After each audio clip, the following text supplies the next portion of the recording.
"You're all set," Daniel said, lowering the hood with a soft clunk. Battery terminal was corroded and the hose was loose. Got it cleaned up and reconnected. Should run just fine now. His tone was gentle but confident, the kind that came from someone who'd been under hoods longer than most people had held jobs.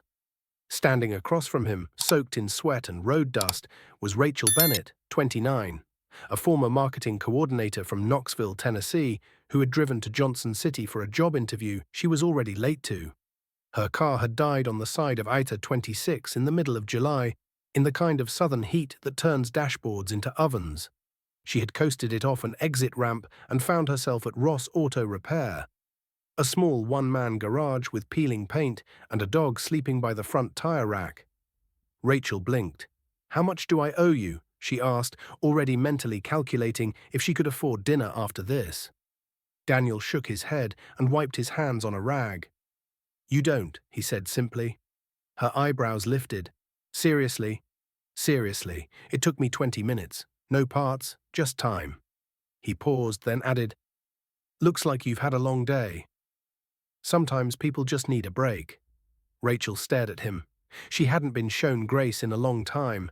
After being laid off from her corporate job 6 months ago, she had been juggling freelance gigs, sleeping on a friend's couch, and applying to anything that paid more than minimum wage.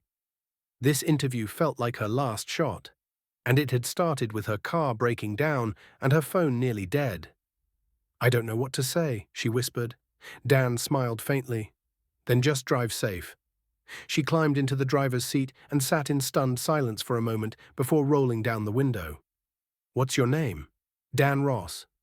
"Well, Dan Ross, thank you." And just like that, she pulled away. Dan never expected to see her again. But by nightfall, everything changed. The sun had dipped behind the trees, casting long golden streaks across the cracked pavement in front of the shop. Dan was closing up, pulling down the bay door when headlights flashed across the lot. Not the flickering halogens of a struggling sedan, but the smooth hum of a black Cadillac Escalade. It rolled to a stop and idled in front of the shop.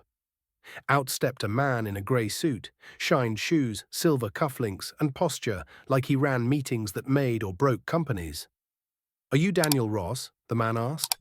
Dan wiped grease off his palms and nodded. "Yeah." The man extended a hand and a business card. "My name is Henry Bennett, managing partner at Bennett and Trent Holdings out of Nashville. You worked on my daughter's car today." Dan hesitated, thinking back. "Rachel?" Henry nodded. "She told me what happened, the way you treated her. No charge, no judgment. You could have taken advantage of her. She wouldn't have known the difference. But you didn't."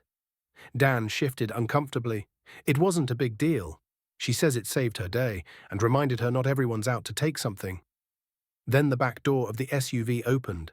Rachel stepped out, now dressed in business attire, her hair tied back, face calm but glowing with pride. "I got the job," she said, smiling. Dan's eyes widened. "That's incredible. And I told them about you," she added, "about the man who fixed my car without asking for a dime. Who looked at me and didn't see a broken-down car or a desperate woman. Just someone who needed a little help." Henry reached into his jacket and pulled out a sealed envelope. Dan opened it slowly. Inside was a letter, an official offer from Bennett and Trent Holdings to be the lead technician and community outreach coordinator for a brand new vocational training garage they were launching in Knoxville. Full salary, benefits, resources to hire staff, a chance to run a real team and train young mechanics from struggling backgrounds. Dan looked up, stunned. "Why me?" Rachel stepped forward. "Because I don't know many people who treat kindness like it's routine.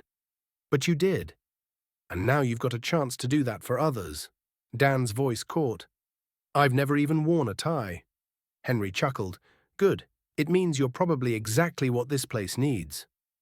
That night, Dan sat in the shop office alone, staring at the offer letter.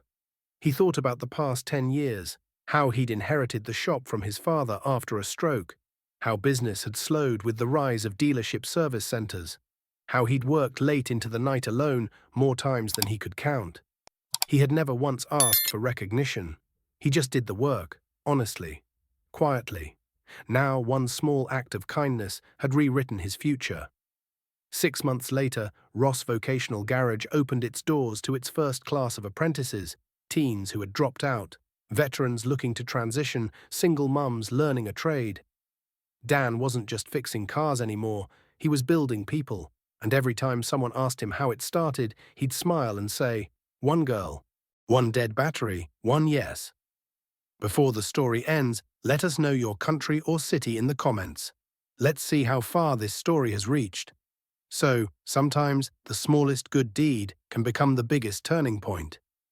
Treat people like they matter, because they do. If this left a mark on your heart, show your support. Like, comment, and stay connected by subscribing.